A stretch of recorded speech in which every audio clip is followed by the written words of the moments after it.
Son cifras que he calculado, un poco nerviosas repartirlas por todas partes, que no las he chequeado con nadie, pero en fin. Bueno, un gusto verlos a todos y partamos esto. Con lo que conseguir del financiamiento reciente de la ciencia en Chile. Para empezar, todos sabemos que Chile tiene una inversión bastante baja en investigación y desarrollo, Research and Development, como lo encuentran en las tablas internacionales.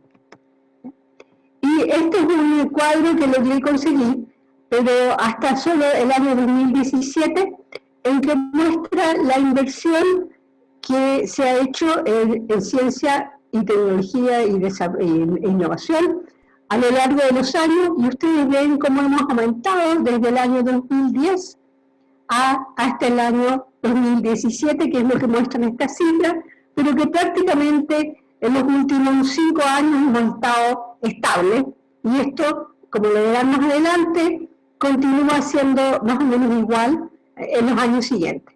Y yo lo calculé, es la cifra de 2017, a 700 pesos chilenos por dólar, y es aproximadamente un poco menos de 1.000 millones de dólares, 915 millones de dólares, al año 2017, y aquí está el porcentaje del PIB que fluctúa entre 0,33 y 0,36% del PIB al año 2017. Ahora tenemos un poco más de cifras que conseguí hasta el año 2019 con el presupuesto que estaba propuesto para el año 2020. Y el año 2019 estamos calculado con un dólar, que saqué el promedio del dólar del 2019 a 750 pesos, serían 926 millones de dólares, todavía estamos bajo los 1.000 millones de dólares de inversión total en investigación y desarrollo. Este cuadro tenía mis dudas si presentarlo porque muestra de nuevo hasta el año 2017 la inversión en investigación y desarrollo por distintos entes, el Estado, la educación superior, las empresas y las instituciones privadas sin fines de lucro. Y ustedes ven que la inversión mayor es la inversión estatal. Hasta el año 2019, nosotros todos sabemos que CONICYT era la principal agencia que financia la ciencia en Chile, administraba el 53% del total de los fondos del gobierno en I+D, con un presupuesto total en el año 2019 de aproximadamente 480 millones de dólares. En el año 2020 desaparece CONICYT y se transforma en la Agencia Nacional de Investigación y Desarrollo, la ANID.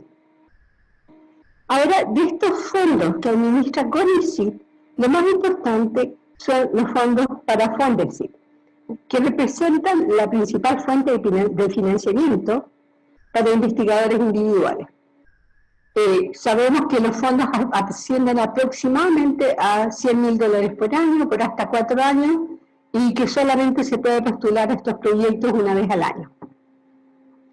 Los siguientes dos programas, tengo un cuadro mostrando esto, en términos de fondos, financian las becas en Chile y en el extranjero, que son las becas Chile, y tercero, en magnitud de fondos, viene el programa de investigación asociativa, el PIA, que financia los centros de excelencia, los basales y los anillos.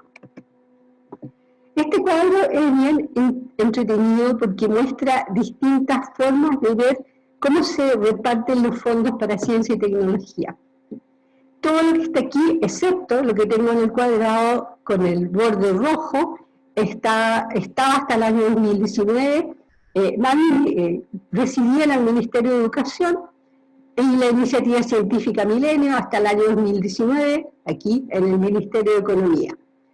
Y el área azul representa los fondos científica, concentrados de alguna forma y los en negro están centrados en aplicaciones los grises al sector productivo. Entonces, si vemos que el fondo más importante es Fondesit. ¿Y qué significa el cuadrado? Que son fondos centrados en la investigación liderada por individuos.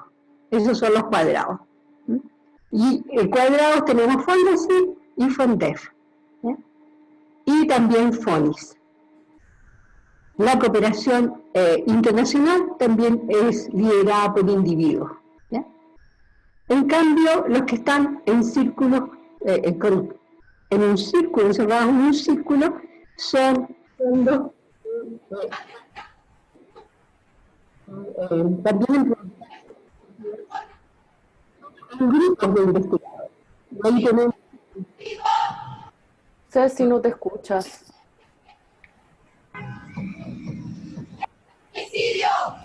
Hay una interferencia. ¿Qué pasó ahí con ese video? Sí. ¿Qué onda? La corté. ¿Quedaron? Sí, yo no vi ningún video, pero parece que hay... Manuel, hay un iPhone. Se ve, hay un iPhone es que puede un cortarlo. iPhone.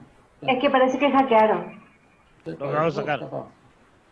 Los distintos tipos de financiamiento y para qué tipo de programa.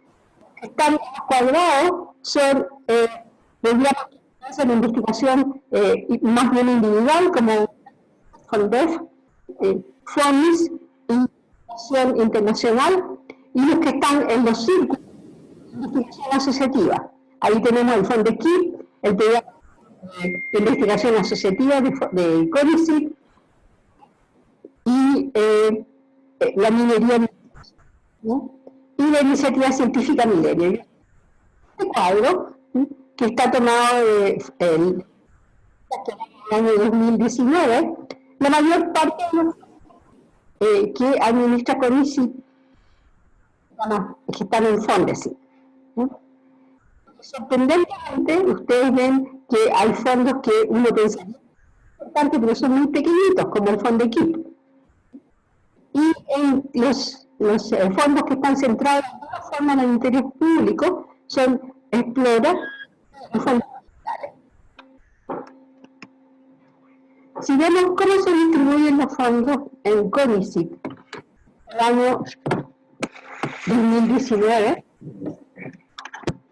vemos cómo, si yo lo calculé de nuevo en dólares norteamericanos, y esto es 2 por 10 elevado a 8, el máximo de esta escala, y vemos que, lo más importante en los fondos tenemos el Fondesit regular, luego las becas Chile, las becas de posgrado nacionales, y el programa de investigación asociativa van decreciendo en importancia, y esto está puesto en porcentajes de abajo, el PIA, el FONDEF, el FONDAP, acceso a información electrónica, inserción de investigadores, FONDEKIP y otros programas. Y ustedes ven entonces cómo la mayor parte de los fondos están en Fondesit, y si vemos la evolución de los fondos de Fondesit, ustedes ven cómo han ido aumentando en el tiempo, ¿no? Llegando a prácticamente un plató que no ha cambiado mucho desde el año 2014. ¿Ya? Si vemos los proyectos regulares en Fondesit, en los últimos años, lo tengo aquí desde el 2016 hasta el 2019, los fondos para el programa Fondesit no han aumentado en forma significativa. Por lo tanto, el número de proyectos aprobados se ha mantenido constante, a pesar de que sí ha aumentado el número de postulaciones.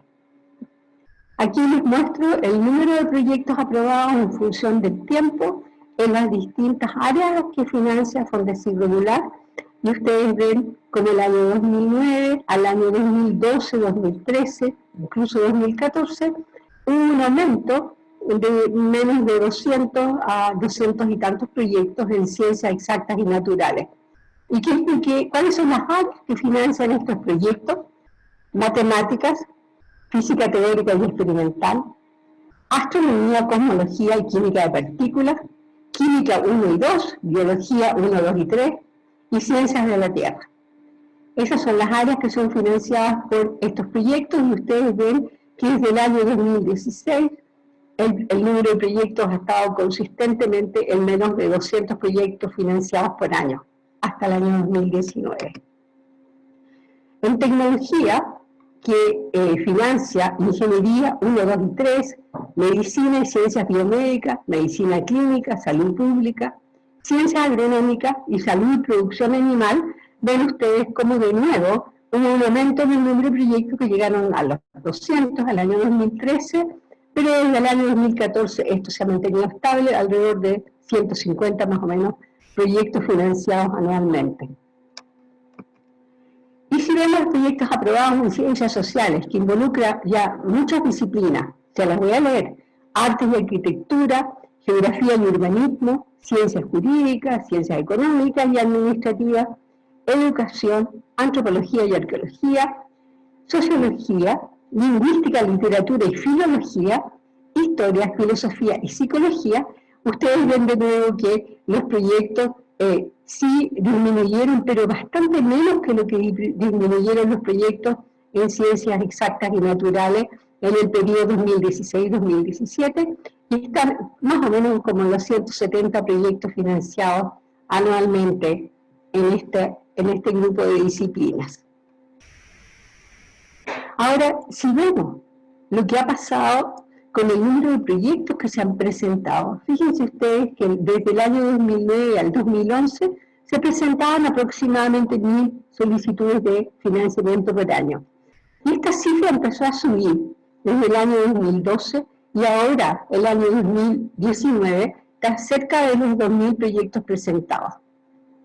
Por lo tanto, como los fondos no han aumentado, el porcentaje de aprobación, que llegó a ser casi 50%, ha caído y está estabilizado en menos del 30% hasta en el periodo 2017-2019. Veamos ahora cómo se habían distribuido los fondos de beca. Chile financia anualmente, hasta el año 2019, cerca de 68 millones de dólares en programas de doctorado y magíster en el extranjero. Sin embargo, no existe un programa para insertar a todas estas personas que han salido con el programa de becas Chile. Veamos cómo se distribuyeron. Esto fue lo último que logré conseguir para el año 2018. En el programa de becas Chile, el programa de doctorado, aquí tenemos la cantidad en dólares y el porcentaje que representa del total, en gris, la cantidad está en azul, y ustedes ven que el programa de doctorado de becas Chile y el programa de magíster es mayor los fondos al total, porque aquí no logré desagregar en doctorado y magíster al total de lo que se invierte en las becas nacionales. O sea que se invierte mucho más en las becas Chile que en las becas nacionales. Si vemos cómo han evolucionado los fondos a lo largo del tiempo, teníamos que el programa del 2019 partió pequeño, fue creciendo hasta el año 2012, más o menos se estabilizó en el 2013 y el 2014, y luego tuvo una caída en el año 2015 y se ha mantenido con fondos bastante menores que los que hicieron un pic en los años 2012 a 2014. En cambio, las becas nacionales de posgrado han estado más o menos estables a lo largo del tiempo. Y ustedes ven aquí cómo cayó un poco el programa, pero luego el año 2018 y el 2019 se estabilizó alrededor de los 40.000 millones. También estas son las cifras que le quiere conseguir hasta el año 2017. No es fácil encontrar todos los valores en las estadísticas que presentaba CONICET. Pero lo que podemos ver aquí es que las becas en Chile y en el extranjero, las en Chile están en azul y las de extranjero en verde. Y en doctorado, ustedes ven que el año 2017 se invirtió más en las becas de doctorado en Chile que en el extranjero.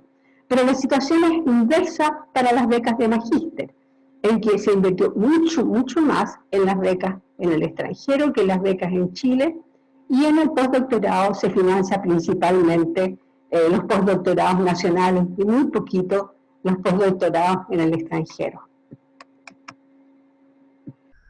El año 2019, y esto lo pude conseguir porque vi el fallo del último concurso, porque no está desagregado y está puesto el número de becas en las tablas que encuentran ustedes en las páginas de CONICYT. El año 2019 Chile financió 360 becas de doctorado y 275 becas de magíster en el extranjero con el programa de becas Chile. O sea, financió un total de 635. Y en Chile, en el país, financió 734 becas de doctorado y 250, no alcanzo a ver aquí, 50 y algo, becas de magíster, que suman un total de 985 becas de posgrado financiadas en el país contra 635 que se financiaron fuera. Sin embargo, como les mostré, el costo de financiar las becas en el extranjero es mayor que en el país. Tampoco existe esta cifra, pero si nosotros estimamos lo que se ha invertido año tras año, uno podría estimar, es un cálculo aproximado, que hice yo, que el programa de Becas Chile ha financiado aproximadamente 7.000 becarios. Pueden ser más, pueden ser un poco menos, pero no creo que sea muy distinta a esta cifra. Ahora, me dijeron, y esto tampoco lo he corroborado, que aproximadamente de estos 7.000, solo el 12% correspondería a becarios en ciencias exactas y naturales. Pero si eso es así, estaríamos hablando de 840 personas. Y la gran pregunta es, ¿dónde están los que ya terminaron su formación y que salieron a formarse en sus programas de posgrado financiados por todos los chilenos? Porque como ya lo dije, no hay un programa de inserción masiva de gente que se formó en el extranjero y tampoco gente que se ha formado en Chile. Si vamos a ver a los proyectos de postdoctorado de iniciación y vemos cómo han evolucionado en el tiempo, el número de proyectos desde el año 2011 al año 2019 en los proyectos postdoctorales ha aumentado, pero se ha estabilizado desde el año 2015 al 2018. Y lo mismo en los proyectos de iniciación. Estamos hablando de 300 proyectos de postdoctorado y de 300 proyectos de iniciación que se ha estabilizado aproximadamente más o menos desde el año 2014 al año 2018. Y ustedes pueden ver que esta cifra es bastante menor, los proyectos de iniciación, que el número de gente que se está formando tanto en Chile como en el extranjero en programas de posgrado. Si vemos ahora cuáles son los proyectos asociativos, tenemos un programa de investigación asociativa en CONICYT, que estaba hasta el año 2019 en el Ministerio de Educación. Tenemos los proyectos FONDAP y FONDAP de FONDECYT en el Ministerio de Educación también, y la iniciativa científica Milenio en el Ministerio de Economía. Veamos ahora cómo han evolucionado los fondos en el programa de investigación asociativa desde el año 2009 hasta el año 2019. Y ustedes ven que aproximadamente, si lo calculamos, el año 2019 a 750 pesos por dólar, tenemos que se está invirtiendo más o menos 41 millones de dólares en este programa. ¿Y cómo se distribuyen los fondos en el año 2018? Que fueron las cifras que logré conseguir. En los centros basales tenemos ahí, calculado en dólares, más o menos 30 millones de dólares. En los centros FONDAP hay menos inversión que en los centros basales.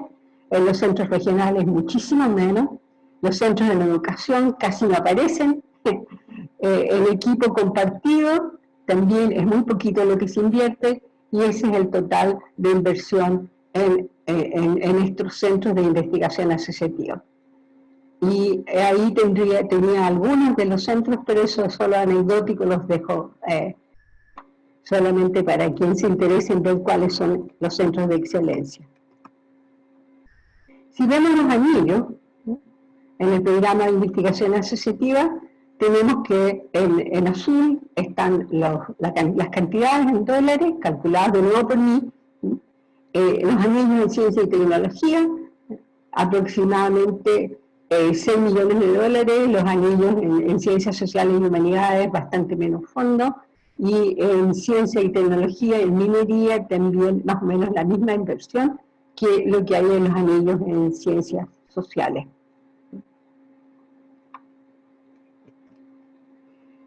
En términos de los centros FONDAP, aquí tengo un listado de los centros que están en ejecución, que son 13 centros, y esta es investigación motivada no por curiosidad, sino que por requerimientos del país, por áreas prioritarias que se han definido. Entonces tenemos centros de investigación en dinámica de ecosistemas marinos de altas latitudes, Centro para el Estudio del Conflicto y la Cohesión Social, Centro de Estudios Avanzados en Enfermedades Crónicas, el ACTIS, Centro de Recursos Hídricos para la Agricultura y Minería. ¿Y por qué les estoy leyendo esto? Para que ustedes vean la diversidad de temas que hay acá. Centro Interdisciplinario de Estudios Interculturales e Indígenas, Centro de Ciencia del Clima y la Resiliencia, Centro Nacional de Investigación para la Gestión Integrada de los Desastres Naturales, Centro para la Investigación en Energía Solar, Centro para el Desarrollo Urbano Sustentable, Centro Interdisciplinario de Investigación en la Acuicultura Sustentable, Centro de Excelencia en Geotermia de los Andes, Centro de Regulación del Genoma y Centro de Geociencia, Salud Mental y Metabolismo. Ustedes ven la diversidad de áreas aquí y lo importante que es para el país estudiar este tipo de temas. Sin embargo, como les mostré, el financiamiento, a mi parecer, es muy poco para financiar todos estos centros, aproximadamente, bien aproximado, 1,3 millones de dólares por año y duran 10 años. ¿Cómo ha evolucionado el financiamiento FONDAP? Y aquí conseguí este cuadro que extrañamente parte del año 2012, cuando el programa partió el año 2002, pero es lo que pude conseguir. Y tenemos que actualmente, el año 2019, yo calculé que está financiando todo el programa FONDAP con aproximadamente 17,5 millones de dólares. Ya estoy por terminar. Aquí les muestro que la iniciativa científica Milenio, que estaba alojada en el Ministerio de Economía y ahora pasa a la agencia ANID, a la nueva agencia, está financiando 8 institutos en ciencias exactas y naturales con 840 millones de pesos por año, un poco más de $1 millón por año. 2 institutos en ciencias sociales con un financiamiento bastante menor, de 288 millones de pesos por año. 17 núcleos en ciencias exactas y naturales con un financiamiento de 204 millones de pesos por año. Y 9 núcleos en ciencias sociales con un financiamiento de 70 millones de pesos por año.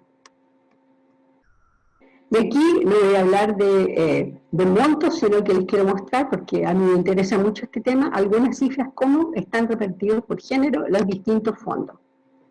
Fíjense ustedes que el ingreso al primer año del programa de doctorado en Chile, y tengo cifras hasta el año 2016, las mujeres representan aproximadamente el 44%, 43, algo por ciento de todos los ingresos a los programas de doctorado, y esto se ha mantenido más o menos estable en el tiempo, desde el año 2007 hasta el año 2016. Si miramos el financiamiento de proyectos FONDECIR regulares, las mujeres reciben en promedio un poco menos del 30% de los fondos totales, lo que pude conseguir hasta el año 2016. Yo no creo que esto haya cambiado mucho. En los proyectos FONDEF, también las mujeres están menos representadas como investigadoras responsables de proyectos, y en los proyectos FONDEQUIP mucho menos todavía. Solo menos del 20% de los proyectos FONDEQUIP presentados financiados el año 2016 las mujeres son las investigadoras responsables. En los proyectos FONDEQ la cosa es un poco distinta, porque las mujeres han tenido mayor representación, y en el año 2016 hay casi paridad entre los proyectos liderados por hombres a los proyectos liderados por mujeres. Para terminar, todos sabemos que el año 2020 comienza a funcionar el nuevo Ministerio de Ciencia, Tecnología, Conocimiento e Innovación, y teníamos que se anunciaba para el 2020 un aumento de 62% de aumento en el, de 6,2, perdón, 6,2% de aumento en el presupuesto. Pero con la pandemia, este presupuesto ha bajado mucho. Sabemos que ha bajado más del 10%, pero no he logrado conseguir que me digan exactamente cuánto, pero sé que bajaron mucho los fondos asignados al funcionamiento del ministerio, bajaron los salarios de la gente del ministerio, bajaron los fondos en la NIF y se suprimieron programas, como por ejemplo ya no se financian becas de magíster, por Becas Chile en el extranjero, y una serie de otros programas se han suspendido. Ahora, y con esto estoy terminando, es cierto que enfrentamos una crisis muy severa en la economía debido a la pandemia. Pero aquí yo tengo la visión particular que invertir más en ciencia, tecnología e innovación es necesario si queremos avanzar a ser un mejor país. Fíjense que yo estuve leyendo que el año 1929, cuando fue la gran crisis en Estados Unidos, lo que hicieron fue reforzar la economía y haciendo mucho más inversión. Sin embargo, uno tiene que ver dónde quiere hacer la inversión, y esto todo depende de las prioridades del país. Y para mostrar cuáles son las prioridades de los países, me dediqué a hacer una búsqueda y una comparación entre cómo distintos países del mundo invierten en defensa y en investigación y desarrollo. Fíjense ustedes que aquí tengo el gasto anual en defensa, y estos son países que yo elegí, de distintos países del mundo, y tuve que cortar el eje porque Estados Unidos tiene 750.000 millones de dólares anuales de inversión en defensa. Y después los países siguen, Alemania, un poco menos de 50.000 millones, todos estos están 1.000 millones de dólares, y los datos, si ustedes los quieren ver, están todos tomados del Banco Mundial y las cifras son del 2018 o del 2019. Entonces ustedes ven cómo los países gastan anualmente en defensa, los países que yo seleccioné, pero la lista es completísima, están todos los países en la cifra del Banco Mundial. Tenemos Alemania, Corea del Sur, Brasil, Australia, Canadá, Israel, México, Dinamarca, Chile y Argentina. Ese es el gasto anual. Y el porcentaje del PIB que se invierte en defensa, ustedes ven que está liderado por Israel, que es el país que más invierte de los que yo seleccioné. Pero los países que más invierten son Estados Unidos, Corea del Sur, Israel. Y un poco menos los otros países que están acá. Y aquí puse a los países de las Américas. Tenemos Brasil, México, Chile y Argentina. Y si comparamos también en estos países el gasto anual en investigación y desarrollo, ustedes ven cómo Corea del Sur e Israel invierten casi el 5% del porcentaje del PIB, el 5% en investigación y desarrollo.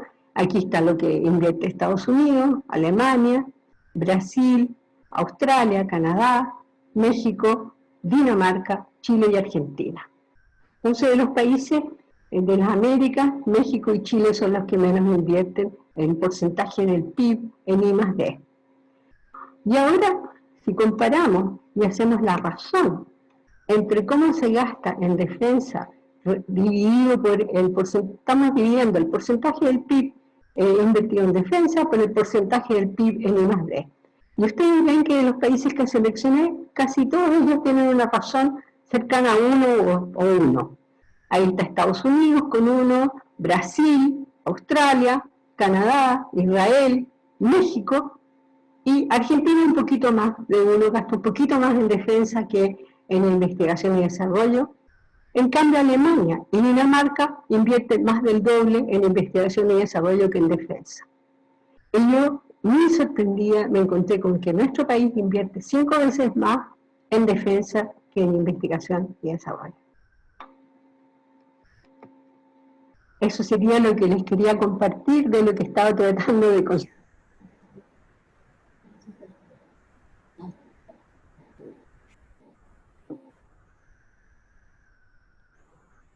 Ok, muchas gracias, doctora. Muy bonita y muy aclaratoria también su presentación, ¿no es cierto?, respecto a la ciencia o los gastos de ciencia en Chile. Preguntas, por favor, si le quieran hacer. Yo, Pablo, Hola, Pablo, ¿se Pablo. escucha? Sí, Ceci, ¿me bien. escuchas? Yo no te escucho mucho a ti. Espero que... Bueno, te voy a hacer la pregunta igual. Es algo que, digamos, siento que casi fue como un error que partió de cuando se creó el Beca Chile, donde yo participé en uno de los comités. Y claro, siempre pensábamos qué pasaba, era claramente necesario, pero qué pasaba, digamos, una vez que los estudiantes que se formaban volvían a Chile, ¿dónde los alojaban? Esto también yo creo que también hasta cierto punto se ha extendido a incluso los formados localmente.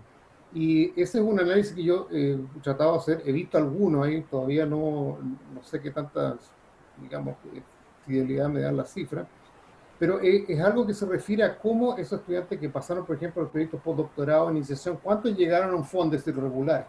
O sea, realmente cómo se produjo el puente.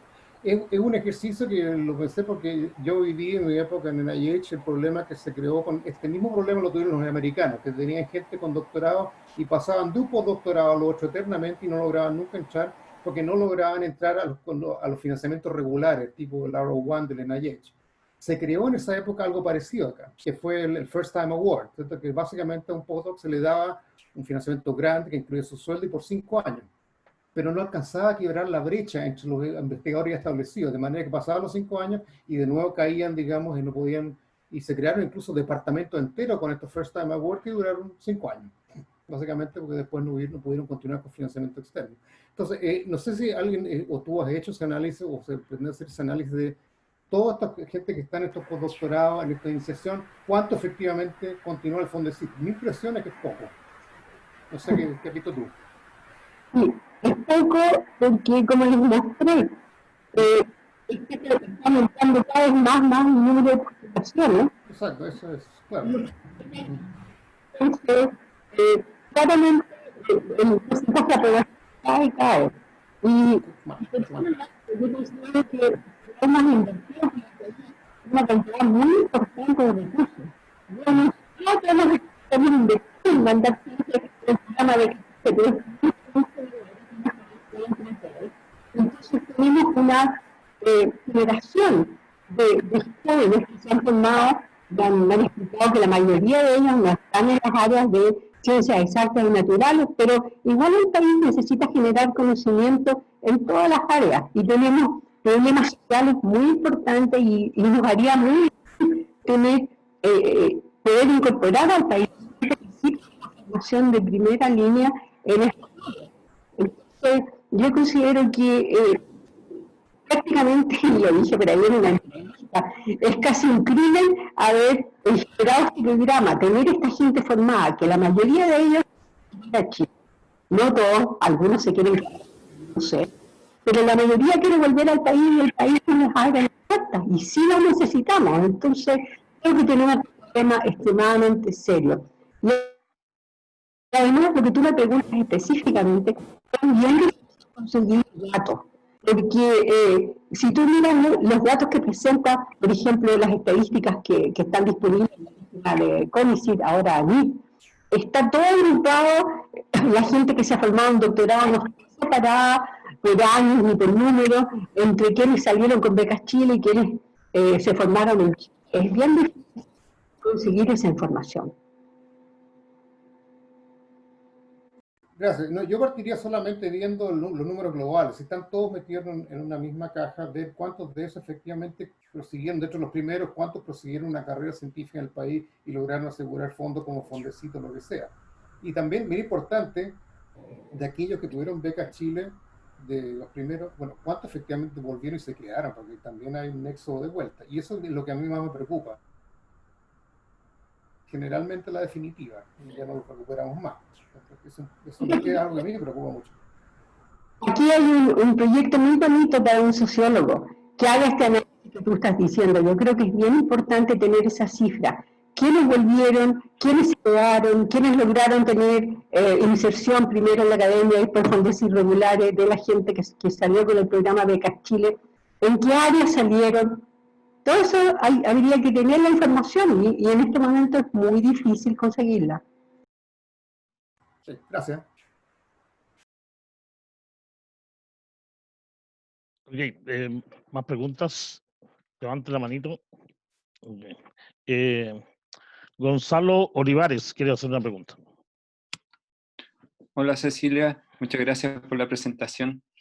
Es una pregunta-comentario porque muchos de los países lo que han logrado también es una articulación de que las áreas científicas están desarrolladas en cada uno de los aspectos de la economía o de la defensa, es decir, en Estados Unidos y en Israel hay una inversión del ministerio asociado a defensa en investigaciones, es decir, ellos mismos valoran el hecho de que el realizar investigación tiene un beneficio para el área específica, como si es que hay posibilidad de articular algo así y como los caminos que deberíamos seguir. Esa es una muy buena pregunta, porque ciertamente está mucho más diversificada la base de financiamiento en distintos ministerios en países como Estados Unidos. Pero fíjate que una cosa más bien anecdótica, el grupo de la USACH, del SEDENA, liderado por Dora Albert, generaron unos respiradores que son un equipo muy eficiente, muy adecuado, y para poder fabricarlos en el país tuvo que recurrir a los laboratorios que tienen en el ejército, porque no había ningún otro lugar donde los podían fabricar. Entonces, de alguna manera podemos contribuir con fondos para haber instalado esos laboratorios de primera línea y con certificaciones internacionales para resolver un problema que tenemos ahora. Una colaboración virtuosa entre la Universidad Estatal y el Ministerio de Defensa y los laboratorios que tienen allá. Sería una súper idea. Adrián tiene una pregunta también. No, yo estaba a la cola después, que no puedo levantar la manito, por eso estoy a la cola después de Omar y de Mercedes, me parece.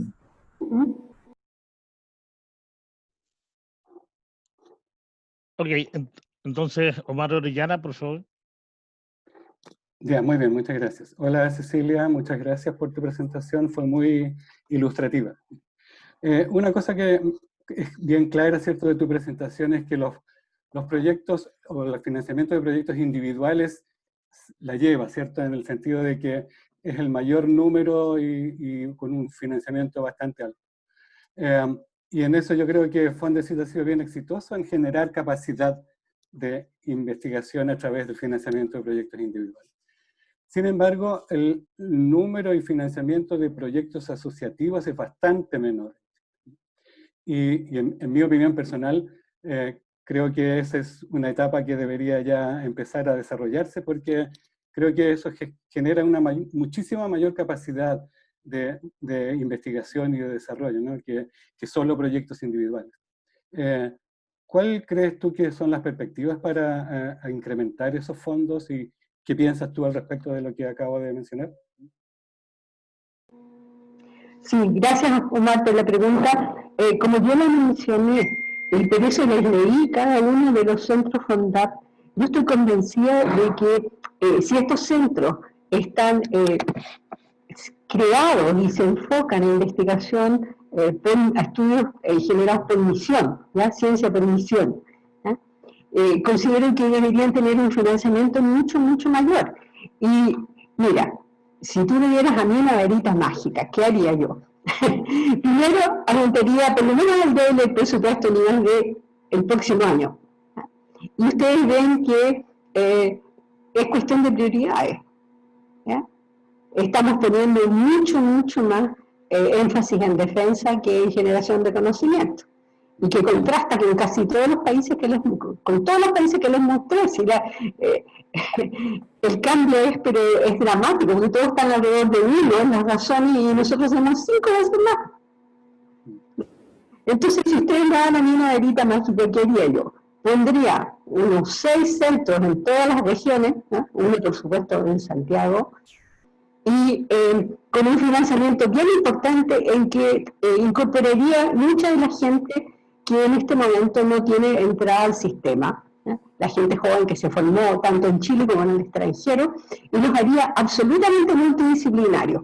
¿Y qué quiero decir con eso? Desde gente que trabaja en áreas muy teóricas, hasta el informático, hasta sociólogos, psicólogos, todo el espectro de gente que está trabajando en generar conocimiento, que se centraría en estudiar problemas país.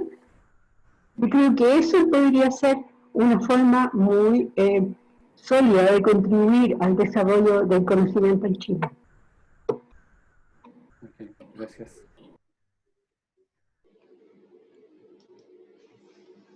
Ok, muchas gracias. Mercedes López tiene una pregunta.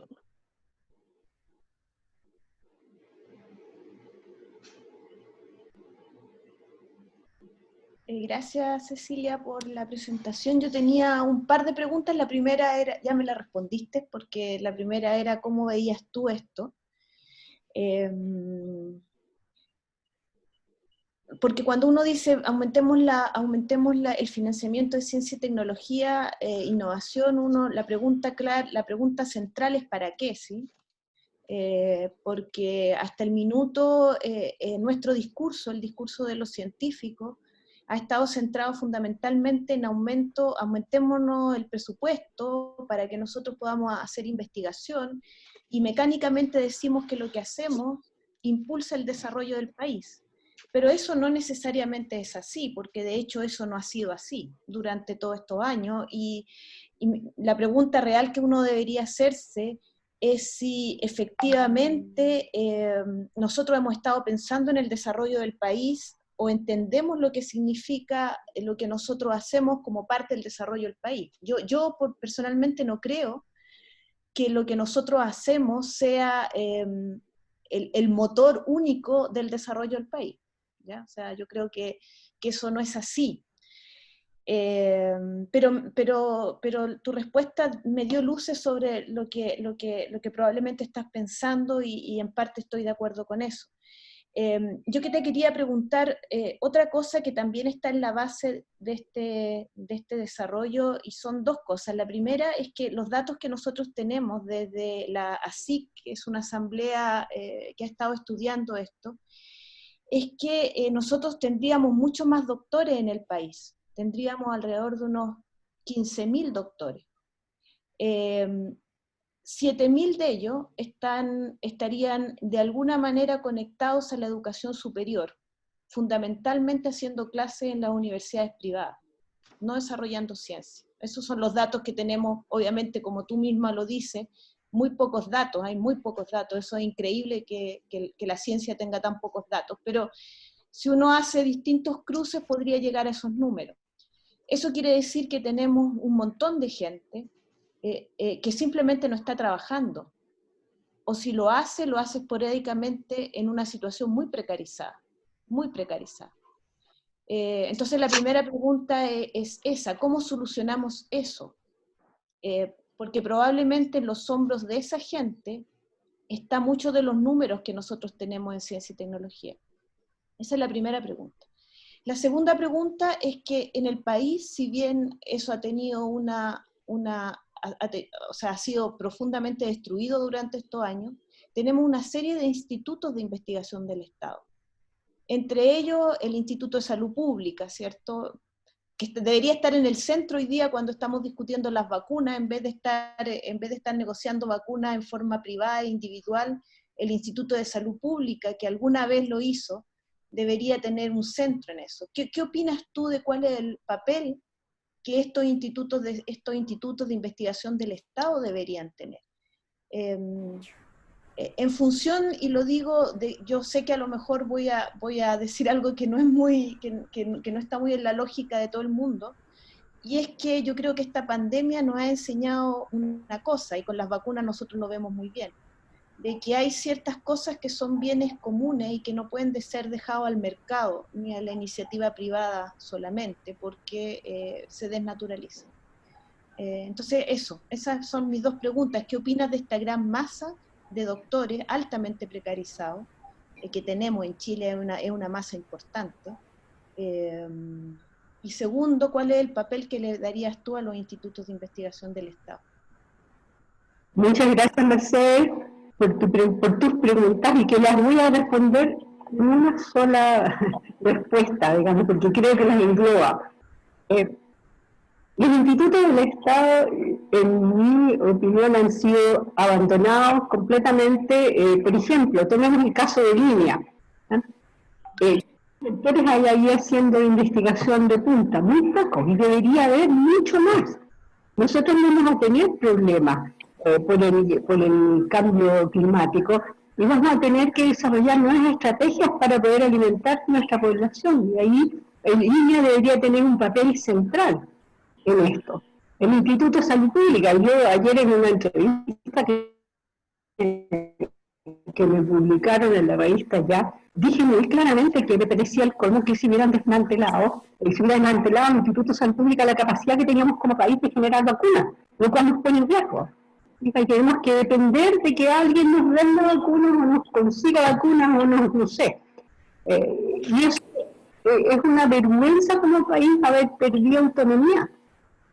Porque eso es lo que perdemos cuando no generamos nuestro propio conocimiento y no nos dedicamos a resolver nuestros problemas en forma seria. Y por lo tanto, estoy completamente de acuerdo contigo que lo que hay que hacer es, esta gente que tiene la formación tiene que insertarse en distintos ámbitos, tiene que insertarse en el sector público, tiene que insertarse en el sector privado, porque ese es un tema que ni siquiera hemos tocado, pero las empresas en Chile no están realmente utilizando el talento nacional, no están haciendo desarrollos, hay algunos minoritarios, pero en general no es un sector que esté muy preocupado de generar conocimiento.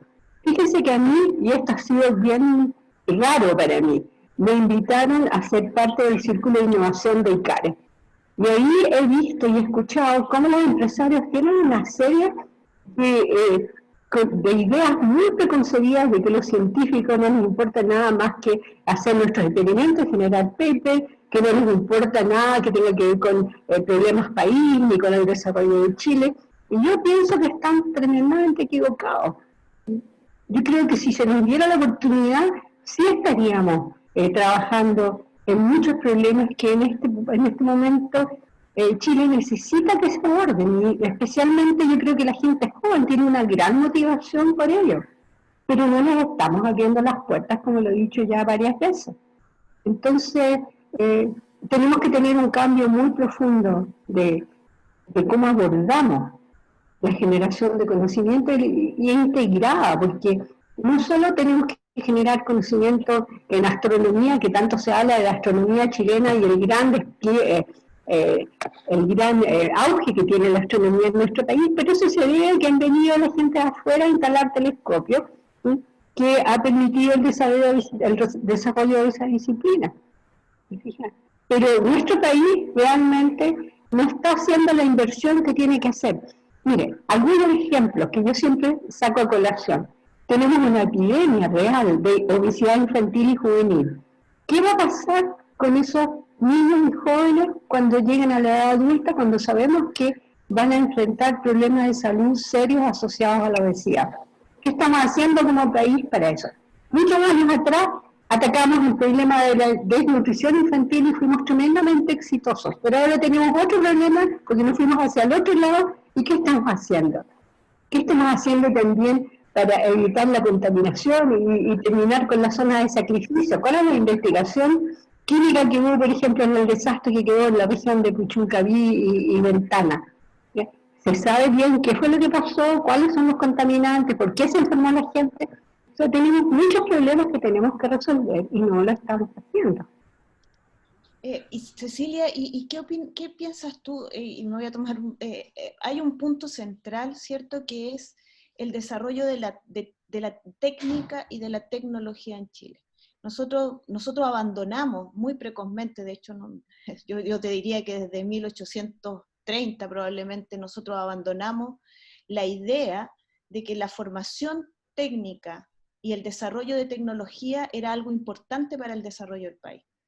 Y de hecho se nota muy bien en la estructura de la educación superior que tenemos y en la cultura que tenemos. Los técnicos en Chile son considerados de tercera y cuarta mano y de hecho son dejados para la técnica, el desarrollo de los técnicos es dejado para las clases más pobres del país.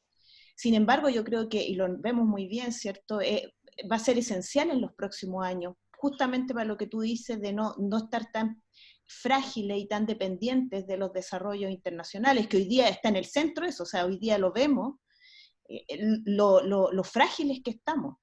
¿Qué opinas de eso? ¿Qué opinas sobre eso? Porque creo que es central en los institutos de investigación del Estado, las nuevas tecnologías y los técnicos que nosotros podamos tener. Gracias de nuevo, Mercedes. ¿Sabes por qué me sonrío? Porque yo hace mucho tiempo también que estoy alegando por eso, ¿ya? Porque me parece que nuestra sociedad, que es muy clasista, de alguna manera miran menos a la gente que está trabajando como técnico. Y eso es un profundo error, porque si nosotros miramos otros países, miramos Alemania, por ejemplo, la gente que trabaja en los campos técnicos, ¿sí?, tiene una consideración, y no solo Alemania, Dinamarca, los países nórdicos, tiene una consideración social completamente distinta a la que le damos en nuestro país. Y yo creo que si no cambiamos eso, yo siempre he dicho, tenemos que cambiar dos estatus de nuestra sociedad, la de los técnicos y la de los profesores, que tienen que tener otra consideración social, otras remuneraciones que las que tienen actualmente, porque nuestro país sí realmente los necesita. Estoy completamente de acuerdo contigo que es muy, muy importante apoyar la formación técnica de calidad en Chile.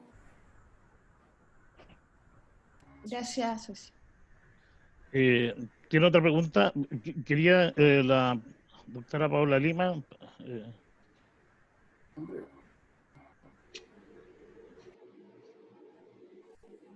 ¿Se lo fue? Está escrito en el chat. Andrea. Andrea, ¿está por ahí? Yo espero a la Andrea, tengo una pregunta después. Ya, Adrián, es que quería poner a Andrea para que... Sí, ya, ok.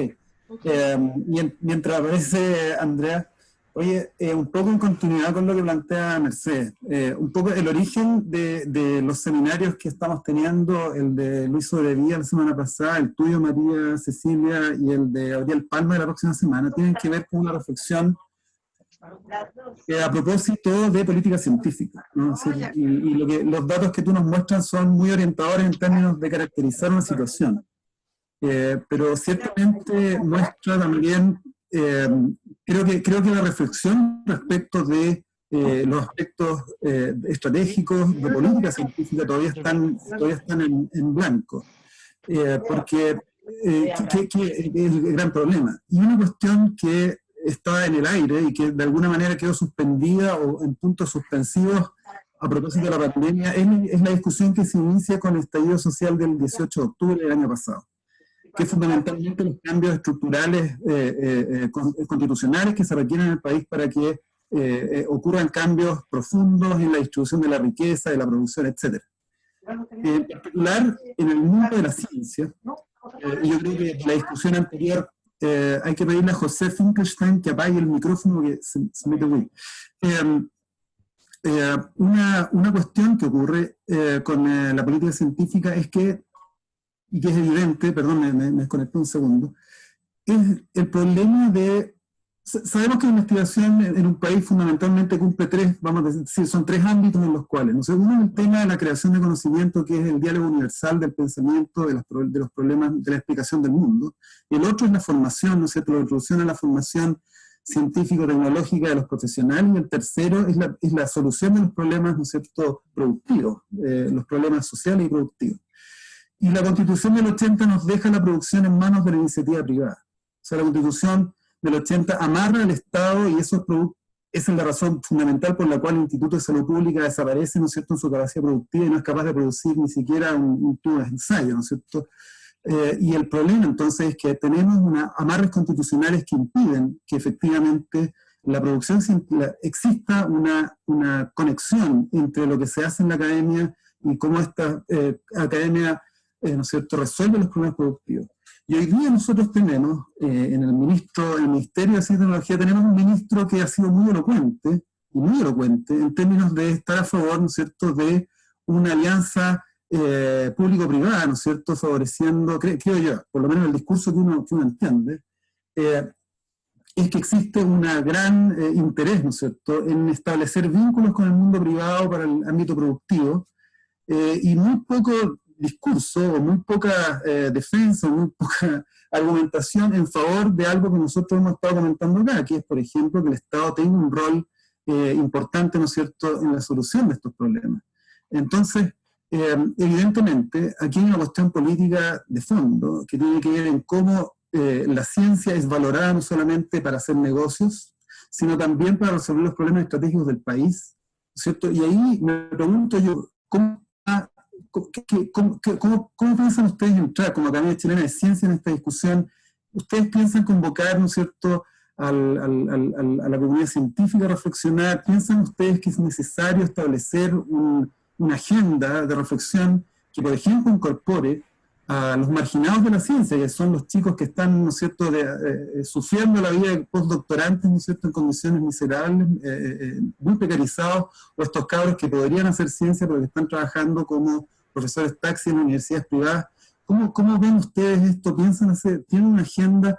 Porque lo que en el fondo necesitamos nosotros, creo yo, y una convicción que tengo, es un cambio constitucional que ponga, que instale la ciencia como parte, ¿no es cierto?, de los procesos que nos van a sacar un poco de la miseria y la desigualdad que tenemos en Chile. Gracias, Adrián. Mira, con respecto a qué estamos haciendo en la Academia Chilena de Ciencia, tenemos hoy día mismo una reunión porque estamos preparando para la semana que viene una reunión con el ministro Q, en que le vamos a hacer un planteamiento de cómo vemos nosotros que debería considerarse la ciencia en el futuro para el futuro del país. Así que estamos trabajando en eso. También estamos, yo he estado en conversaciones con los presidentes de las distintas sociedades científicas para generar un planteamiento más amplio, porque ellos representan a toda la comunidad de la Academia de Ciencias, somos pocos. Entonces, si bien estamos en todas las áreas, yo creo que tenemos que trabajar en común. Y otra cosa que hemos hecho en la Academia, hemos tenido una serie de conferencias en las cuales, por supuesto, hemos invitado a todos los jóvenes que forman parte del programa Ciencia de Frontera, que son académicos en distintas disciplinas, en distintas universidades, que están integrados, digamos, en ese programa a trabajar en la academia. Y ha sido bastante enriquecedor tener la visión de la gente más joven, por supuesto. Entonces, yo creo que aquí necesitamos primero poner la ciencia como cuando hablo de ciencia estoy hablando de algo bien amplio, ya no quiero decir todas las veces ciencia, tecnología, conocimiento e innovación. Tenemos que ponerla como un pilar importante. Yo estoy de acuerdo con lo que dijo Mercedes, que no es que la ciencia vaya a ser el único aporte al desarrollo del país, pero sí es una rama importante. No es la única, pero sí es importante. O sea, es una condición necesaria, pero no suficiente, como dirían los matemáticos. Entonces, en la nueva Constitución debería estar la ciencia como uno de los puntos centrales a considerar para el país futuro que queremos.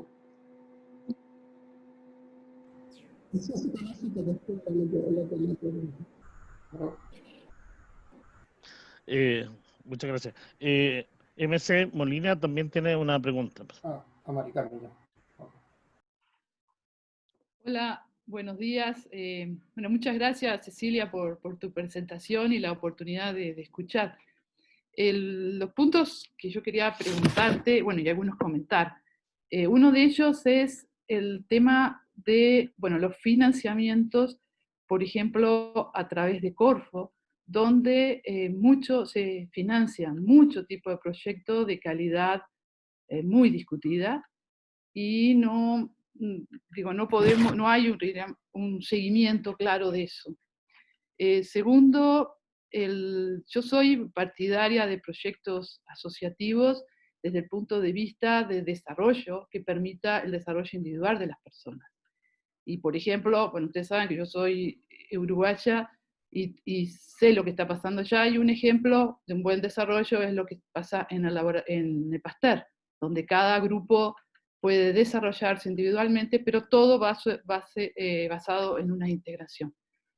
¿Cómo podemos analizar o evaluar cosas que muchas veces experimentamos y vemos de proyectos que se llaman asociativos, pero pasan a ser individuales con mucho dinero, con prácticas más monopólicas y bordeando, por decir, prácticas mafiosas que hemos visto y experimentados en las iniciativas Milenio? Y lo digo con bastante experiencia.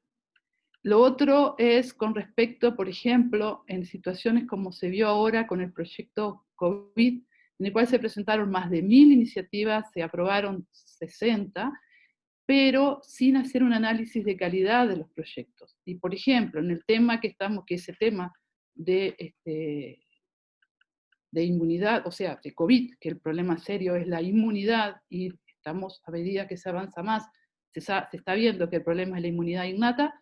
No hubo ni un proyecto aprobado de esos temas por falta de conocimiento o de evaluación de calidad de proyectos. Y después nos estamos enfrentando también, sin ser pocos críticos, en esta desesperación de cuál llegar primero a este negocio de las vacunas, sin mirar qué tipo de vacuna estamos aceptando, a ciegas. Y mirando lo que pasa en los países vecinos, todos están tratando de hacer su desarrollo, mientras que nosotros estamos peleando y financiando envasamientos de posibles vacunas a futuro, de vacunas que siquiera las hemos, sabiendo los problemas que tienen, las inseguridades y lo incierto que puedan ser, estamos avalando todas esas. Y todo esto para mí está en que no existe que se pueda separar el interés científico, claro, versus el económico. Entonces, ¿cómo interferir o realmente fríamente o abrir el sistema para que existan estas discusiones y comentarios y por el bien del país? Entonces, mi pregunta es, ¿cómo hacer un análisis más profundo en el cual no lleguemos a esta situación que, obvio que al haber pocos recursos, es que podemos sentirlas, verlas y analizarlas? Sí. Estoy de acuerdo con algunas de las cosas que tú has dicho. Me dejaste muy sorprendida con esto de algo de mafioso en los milenios, pero en eso no quiero entrar porque no conozco ese tema, no me ha llegado nunca ninguna información de que haya malas prácticas, pero eso es porque yo no lo he escuchado. Pero volviendo a lo que planteas, yo creo que hay una disparidad bien notoria en cómo evaluamos las distintas postulaciones. Yo creo que la rigurosidad, y a veces demasiada, con que estamos evaluando los proyectos no se equipara con lo que pasa en Corfo. Entonces, a mí me gustaría ver una evaluación bien a fondo de cómo se ha invertido la plata que se ha invertido en Corfo y cuáles han sido los resultados de eso. Por ejemplo, un ejemplo de eso es cuál ha sido el resultado de tener estos centros que trajeron un componente internacional y que fueron bastante bien financiados. ¿Cuánto han aportado al país? Me gustaría saber eso, pero que no está la evaluación. Entonces yo estoy de acuerdo en que necesitamos cambios bien profundos y una mirada distinta a la que hemos tenido hasta ahora. Y eso es lo que estamos tratando de impulsar desde la Academia de Ciencias. Muchas gracias. No sé si hay alguien antes que yo, Manuel. Perdón. Esta Andrea Paula Lima me pidió que leyera su pregunta y entonces la leo, ¿ok? Dice, Cecilia, ¿podrías comentar un poco más cómo y por qué las mujeres somos, bueno, perdón, lo escribió la Andrea, ¿por qué las mujeres somos aún tan perjudicadas en la adjudicación de fondos y la manutención de nuestra carrera a pulso? ¿Por qué? Por ejemplo, tenemos esa disparidad en Fondequip y en proyectos asociativos a pesar de nuestra presencia masiva en los laboratorios. ¿Qué medidas efectivas deberíamos tomar o deberían tomar los mismos investigadores para corregirlo? Mi respuesta a la pregunta de Andrea es que me inviten a hacer otro seminario porque tengo toda una presentación analizando qué pasa con las mujeres en la ciencia. Perfecto, está invitada. No, es como...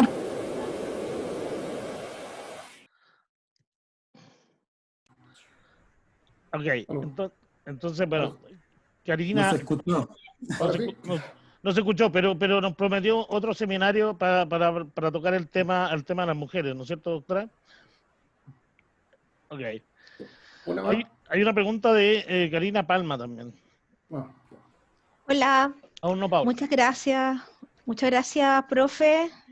Bueno, lindo saludarlos a todos.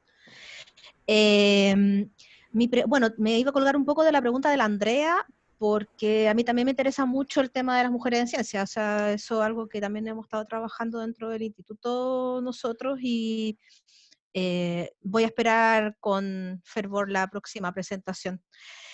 Lo otro que quería preguntarle tiene que ver primero con cómo nosotros como investigadores jóvenes podemos, en el fondo, cuáles son las políticas que usted vislumbra que podríamos tomar para que investigadores jóvenes como nosotros, que vamos saliendo del postdoctorado, que estamos intentando como hacer carrera,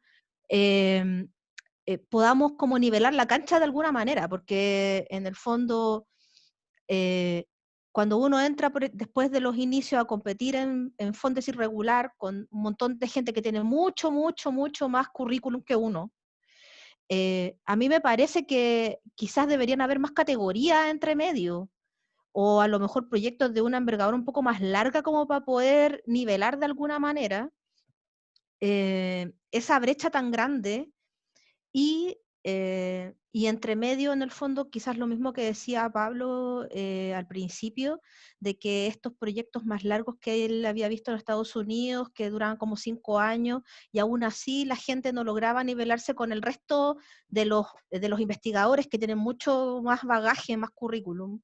Y en ese sentido, a mí me hace mucha idea el tema de que se tome mucho más en consideración también los proyectos asociativos que incluyan gente nueva, gente más joven.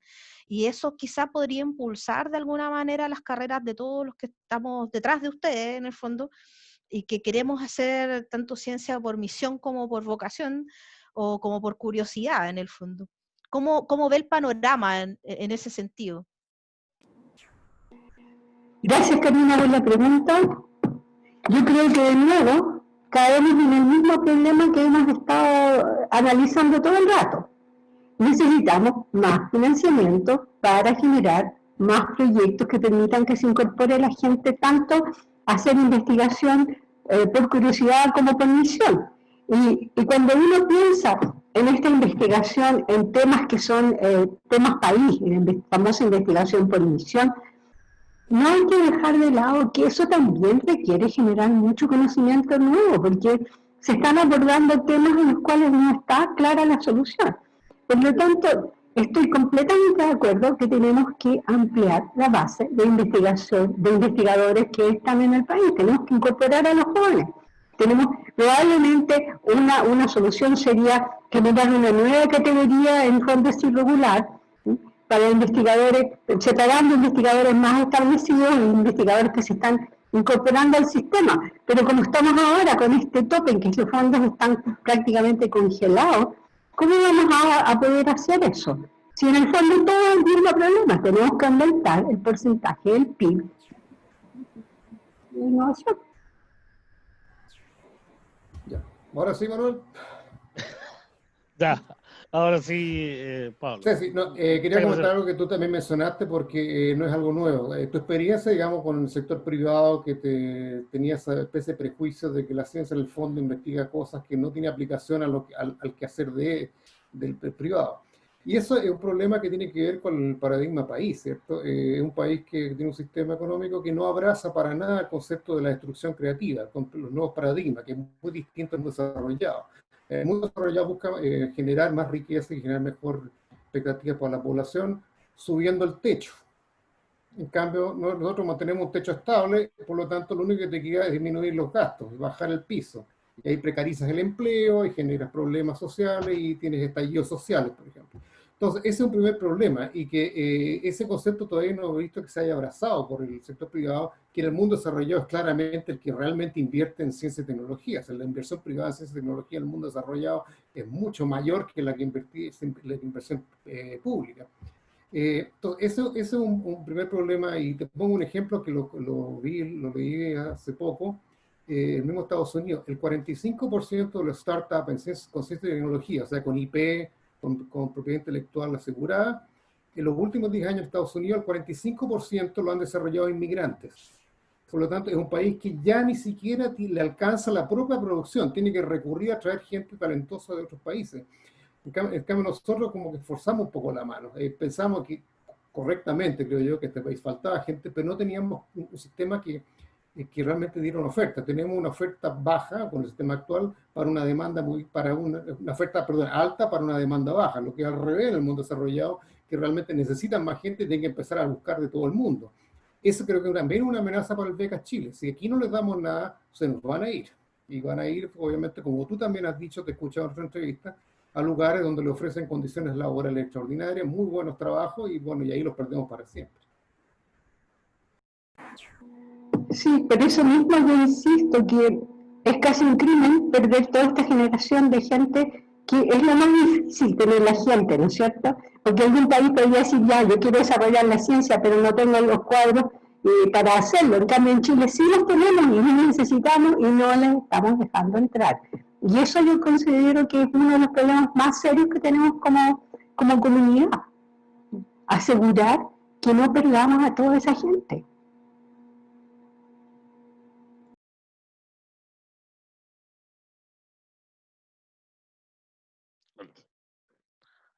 Gracias. Suji tiene una pregunta, mi productor. Suji, ¿estás por ahí? Sí, hola Cecilia, muchas gracias por la presentación. Más allá, porque parece que si vamos a esperar a que el Estado invierta más, vamos a estar esperando un buen rato.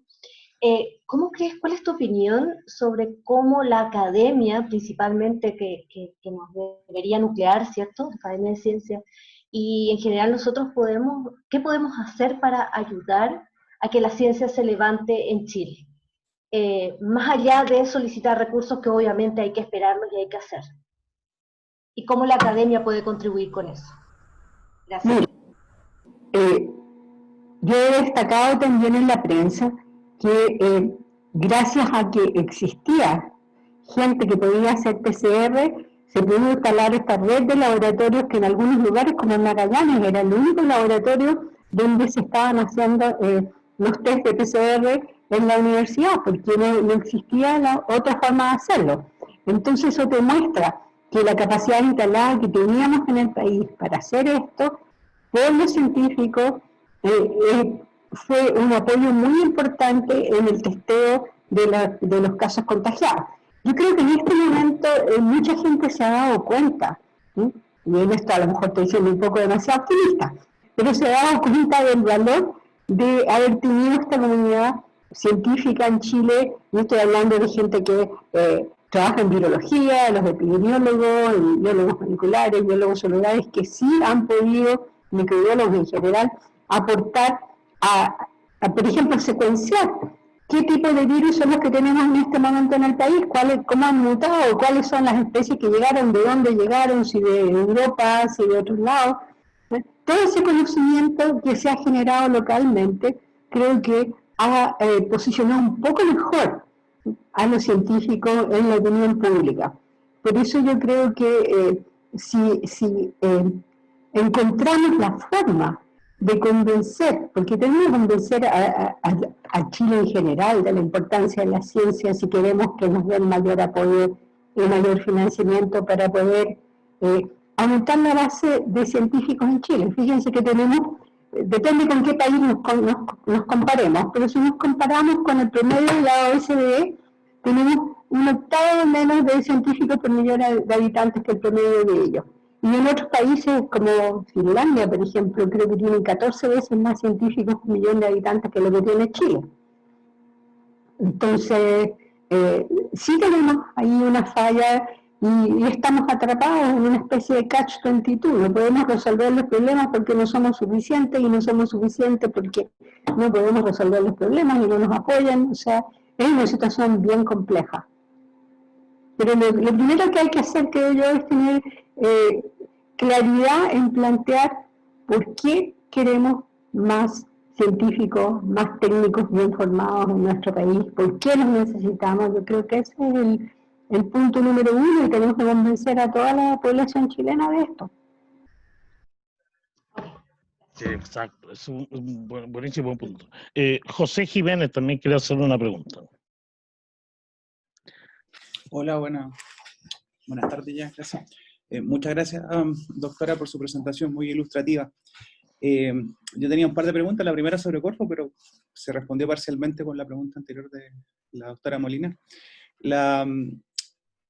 Lo que sí quisiera responder, antes de hacer la pregunta, dejar un pequeño comentario, que puse ahí una referencia al programa Sebastián Piñera de gobierno, donde él sugiere hacer un Fondesit Senior para los investigadores de esa destacada trayectoria. Por lo tanto, si hay acuerdo en la comunidad científica de que ese podría ser un mecanismo interesante, lo único que bastaría sería que el ministro cumpliera el programa de gobierno. Entonces, si hay un consenso en eso, debería discutirse y verse si realmente está, porque es un compromiso del proyecto de gobierno de Sebastián Piñera. Pero volviendo a la pregunta que quería hacerle, era lo siguiente. El ministerio este año sacó lo que se llama un concurso de Startup Ciencia, que busca financiar empresas que tengan innovaciones científicas, que tengan aplicación, pero que ya tengan una prueba de concepto hecha. Entonces, mi pregunta va a lo siguiente. Este fondo probablemente vino desde Corfo, desde el Ministerio de Economía, y se alojó ahora en el Ministerio de Ciencia, y sigue más o menos la misma línea de Corfo, o lo que se esperaba en Corfo, es desde el Ministerio de Ciencia. Entonces, no sé si ese financiamiento como tal, ustedes como la Academia de Ciencia lo han evaluado, tienen alguna opinión al respecto, esperan que se ejecute para ver cómo está funcionando. ¿Les parece que es lo que debería hacerse para insertar a la gente joven en la parte de la industria, del mercado, considerando de que este año también, al hacer el recorte, uno de los programas que se recortó fue la inserción de doctores en la industria? Entonces, la gente perdió la oportunidad de insertarse en la industria a través de estos programas, pero sí ahora se le da esta oportunidad de este emprendimiento, que son muy, muy difíciles de postular, en el sentido de que no todos tienen la posibilidad de generar una empresa, de tener el financiamiento de las contrapartes, etc. Entonces, no sé si usted tiene una opinión con respecto a eso, si ese programa le parece lo adecuado, ¿eso es lo que deberíamos hacer en Chile para insertar a la gente en el mercado y desarrollar el país? Sí, gracias por la pregunta. Yo creo que es una iniciativa tendiente a impulsar que las empresas contraten gente que tiene la formación científica y por lo tanto la experiencia como para un examen riguroso de los hechos. Todos sabemos lo que significa un entrenamiento en ciencia. Pero si acaso ese programa está bien concebido y todo, yo creo que no lo hemos examinado en el detalle necesario como para darte una respuesta seria. Y hay algo más que yo quería agregar y que no tiene que ver con tu pregunta, pero que se me ha quedado en el tintero y encuentro que sería importante, que quizás podría ayudar en este aspecto, de que la industria, el sector productivo conozca más lo que se hace en ciencia en Chile, porque una de las cosas que yo me he dado cuenta es que hay un desconocimiento total, ¿no?, de parte del sector productivo de la actividad científica chilena. Y yo estoy impulsando que se genere un repositorio a nivel nacional en que, en palabras que puedan ser comprendidas por cualquier persona que no tenga necesariamente una formación científica, se pueda explicar qué han financiado los distintos proyectos que han sido apoyados por el Estado. Y que ese sea un repositorio accesible a cualquier persona del país que pudiera entonces saber qué se ha hecho en astronomía, qué se ha hecho en física, qué se ha hecho en biología celular, en neurociencia, en ecología. Ustedes nombran la disciplina y pueden entrar ahí y ver en palabras simples una descripción: este proyecto hizo tal cosa y generó tal conocimiento con fondos de todos los chilenos. Yo encuentro que eso podría ayudarnos a saber qué es lo que estamos haciendo en el país en creación de conocimiento. Y que eso a lo mejor, siendo optimista, al sector productivo le podría dar ideas como unirse con esta gente que ha generado conocimientos para su quehacer particular.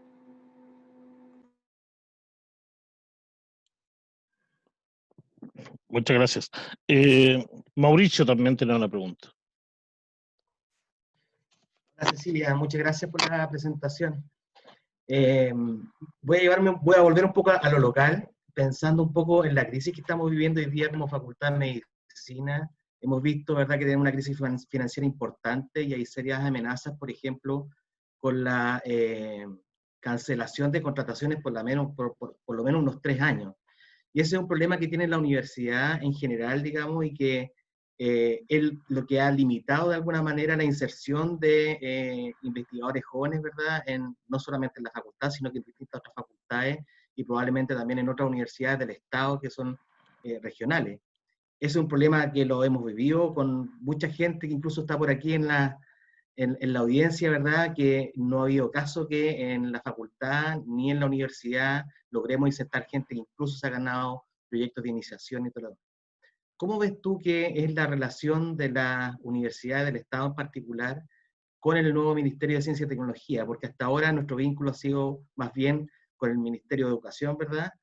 Un poquito con el Ministerio de Economía, pero la verdad que hoy día, ahora que se genera este nuevo Ministerio de Ciencia y Tecnología, que debería ser una conversación permanente, ¿verdad?, con las universidades del Estado si queremos desarrollar la ciencia a nivel país en todas las regiones, ¿verdad?, utilizar esta estrategia, así como también los centros de formación técnica que se supone que van a estar en todas las regiones, ¿verdad? ¿Cómo ves tú la relación del Ministerio de Ciencia y Tecnología y qué piensas tú de los aportes basales que deberían haber para las universidades del Estado, ¿verdad?, para poder llevar justamente a cabo nuestra misión como universidad?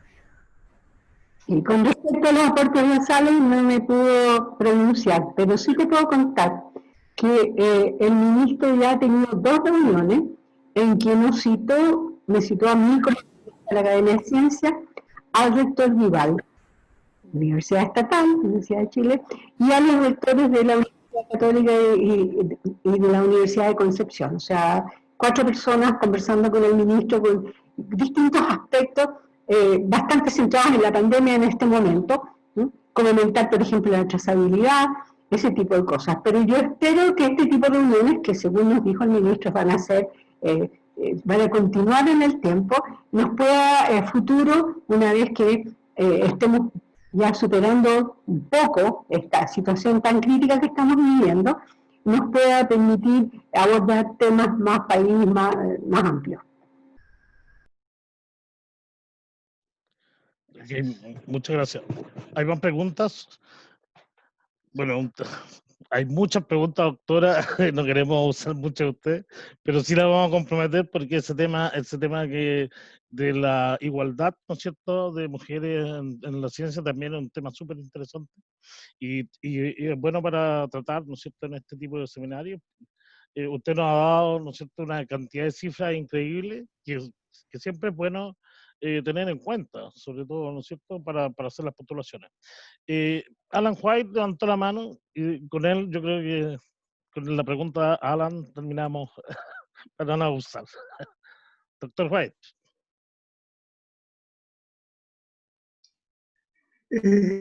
Cecilia, bueno, ha sido excelente tu presentación, pero a lo largo de los años esto se ha escuchado muchas veces. Cada vez que asisto a reuniones o participo o he participado en reuniones de este tipo, veo que hay una gran coincidencia de opiniones, o sea, en torno a la ciencia, a la falta de presupuesto concretamente, que es un punto bien importante, y todos los problemas anexos, las cosas que se derivan de eso. Lo que yo siento es que falta elaborar una estrategia, cómo lograr, porque yo creo que esto va más allá del tipo de gobierno que tengamos. O sea, esto viene de, prácticamente en toda mi carrera, he visto siempre la misma queja, el mismo lamento y nunca se ha podido solucionar. Entonces, ¿qué cambios se podrían hacer como para cambios de actitud, diría yo? Tú has mencionado un par de cosas que apuntan hacia la solución del problema. Dijiste que la próxima semana, si es que entendí bien, ibas a tener una reunión con el ministro de Ciencia, en fin, como para conversar cosas relativas a este problema. También hablaste, y lo leí en una entrevista que te hicieron en la revista Ya, acerca de esto que le llamas tú, en fin, acerca de elaborar algún tipo de documentos que la gente pueda entender, la gente común, digamos, la que no es científica, pueda entender con facilidad, y es como, tú lo enfocas como dando cuenta un poco acerca de qué se han invertido las platas de los proyectos, pero yo creo que se puede ir más allá que eso, que es simplemente decir lo que se hace, ¿ah? Pero al mismo tiempo lo que se hace en ciencia en general, pero al mismo tiempo apuntando hacia el impacto que tiene en el desarrollo del país.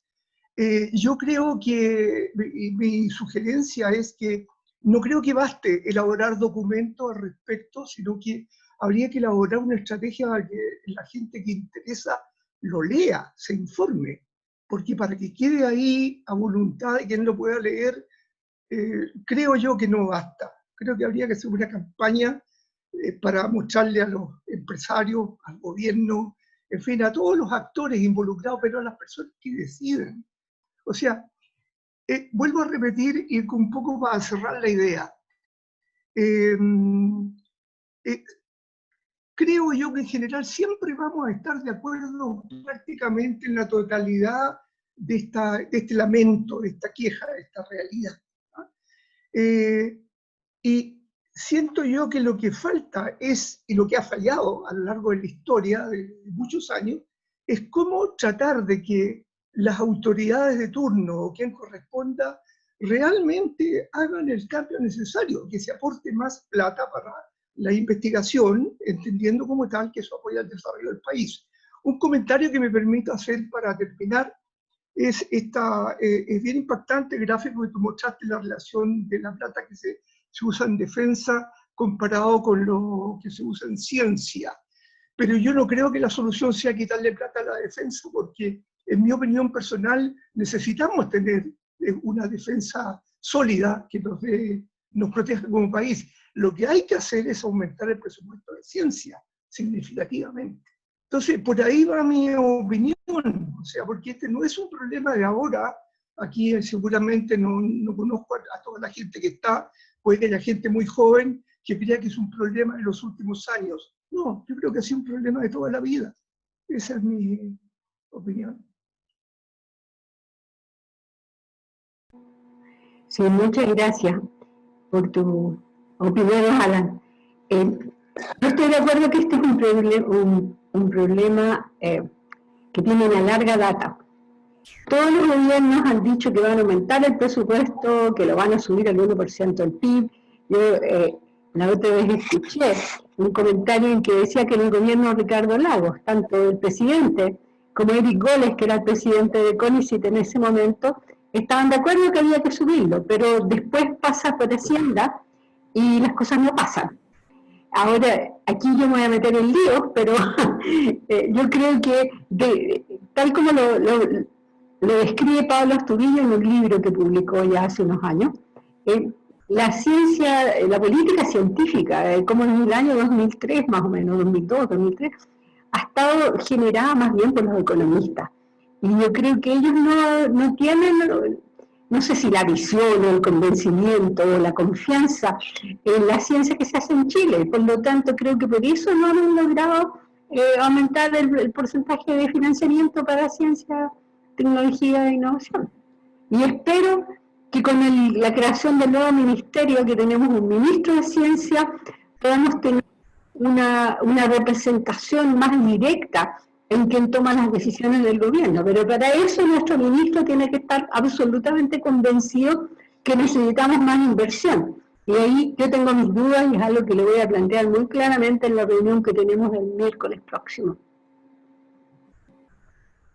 Sí, porque justamente el ministro de Ciencia, que es por lo menos salió de nuestra facultad, y sin embargo a mí me sorprendió enormemente que aceptara, qué sé yo, por lo menos, sin discutirlo aparentemente, no conozco los detalles, que el presupuesto se disminuyera. Por lo menos está bien en una situación de pandemia, en una situación de emergencia, pero por lo menos siquiera manifestar que es todo lo contrario a lo que se necesita, aumentar el presupuesto. Mira, hace como, no sé si 2 meses atrás, sacamos una carta en el Mercurio, distintos presidentes del Instituto de Chile, y a raíz de esa carta nos invitó el presidente Piñera a conversar. Y ella le dijo muy claramente que consideraba que haber en este momento, a pesar de que estaba completamente consciente de las dificultades económicas que tenemos como país, no era donde tenía que recortar, recortar en ciencia, tecnología, conocimiento e innovación, no era lo que tenía que hacer. Que tenía que justamente aumentar ahí, porque eso es lo que necesitamos si queremos salir de estas crisis, primero la crisis social y luego la crisis sanitaria. Escuchó con mucha atención y dijo que lo iba a tener muy en cuenta. Y además yo le había mandado hacía unos meses atrás una carta diciéndole lo mismo, que me contestó diciendo que he tomado muy en cuenta las opiniones, pero no sé qué va a pasar. Pero yo creo que lo más importante es que tenemos que tener un ministro que tiene que estar convencido de esto. Así es. Gracias, Cecilia. Ok, doctor Hidalgo, muchas gracias por su presentación. La vamos a dejar porque, bueno, el tema da para mucho, pero nos da esperanza, nos da un poquito de esperanza. Así que muchas gracias a la gente de Fisiología, a los que nos acompañan en este seminario. Así que estén muy bien todos y nos vemos la próxima semana con un próximo seminario también en este ciclo de charlas acerca del desarrollo nacional. Chao a todos, que estén muy bien. Gracias, doctora.